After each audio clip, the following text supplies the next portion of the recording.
자, 여러분 반갑습니다. 한국사 김성민입니다. 그 우리 경남대학에서 수업을 하다가 갑자기 그 화재 경보가 울려가지고 수업을 10분 정도 일찍 마쳤는데요. 그 부분에 대해서 좀 보려고 해요. 일단 보면 경복궁이 이때 강제 점령이 됐는데요. 아까 얘기했다시피 경복궁이 강제 점령되면서 민씨 정권이 붕괴되고 일본의 영향력이 확대되고 이제 청일 전쟁이 일어나게 되죠.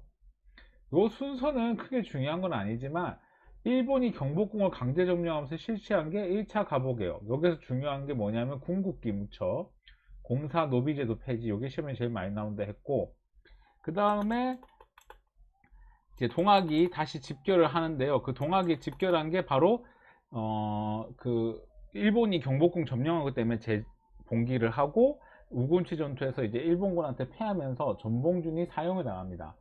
그러면서 활빈당하고 의병이 이때 활약하게 되고 그러니까 동학의 자녀 세력들이 활빈당하고 의병에 들어가게 됩니다.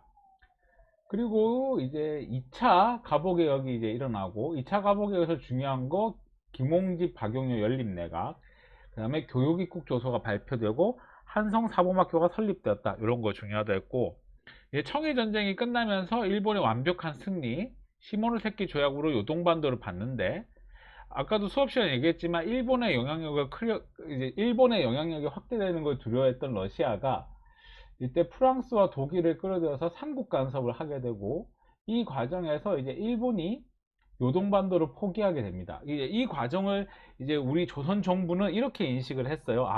일본을 견제하기 위해서는 러시아를 우리 편에 끌어들여야겠다라는 이 분위기가 일어나게 되고, 그 결과 이제 칠러파가 등장하는데 대표적인 사람이 이제 명성황후와 이한용 같은 사람들.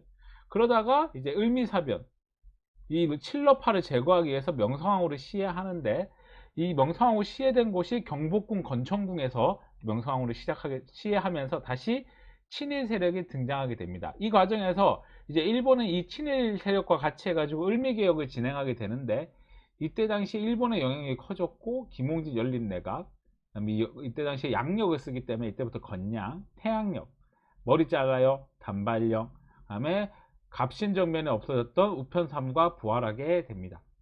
그래서 이거에 대한 이제 불만으로 이제 일어나게 되는 게 을미일병인데요. 을미일병의 원인은 크게 두 가지로 볼 수가 있는데, 한 개가 단발령, 그 다음에 하나가 명성황후 시, 뭐 순서대로 얘기할게요. 명성황후 시에 단발령 때문에 이게 일어나게 되고, 주도한 사람은 유인석이라는 그 유생들이 중심이 돼서 이제 일어나게 됩니다. 자, 이러한 상황 속에서 이제 일본 군대가 을미의병을 진압하러 지방에 내려가게 되는데요. 이 틈을 이용해서 고종이 러시아 공사관으로 도망가게 되는데, 그게 아간파천이죠. 이때 당시 주도 세력은 칠러 세력이 주도를 했고, 당연히 칠러 세력이 주도했으니까 이완용 그 일파가 주도를 했고요. 그리고 러시아 공사관으로 도망가자 이제 이 을미개혁도 중단이 되게 됩니다. 그래서 당시 그 을미개혁을 중단이 되고, 또 하나는 이 칠러파가 이때 당시 아간파천으로 득세하게 되는데, 이 과정에서 이제 이 과정이 시험에 나오는데요. 뭐가 시험에 나오냐면 아간파천이 시험에 나오는 게 아니고, 고종이 러시아 공사관으로 가서 생긴 일이 시험에 나오죠. 요거. 음. 그래서 여기 보면 뭐 어디 뺏기고 뭐 이런 것들 엄청 많이 뺏기는 게 이제 시험에 나오는데요. 그 중에 이제 뺏긴 게 이제 굳이 얘기를 하자면, 여기 가운데 확대해 보면은 여기 운산관광이라고 있어요. 운산. 지금 보게 되면은 운산관광이 바로 여기 있죠. 여기 운산관광. 여기 운산관광이 있는데, 이것도 이제 미국한테 내주게 되는데, 이 운산관광이 우리나라에서 가장 큰 금광이었대요. 그래서 이때 당시에 이거 운산관광도 러시아가 미국에 판 거예요. 자, 이러한 문제들이 있는데, 이렇게 많이 이제 뺏기는 시기가 언제냐? 바로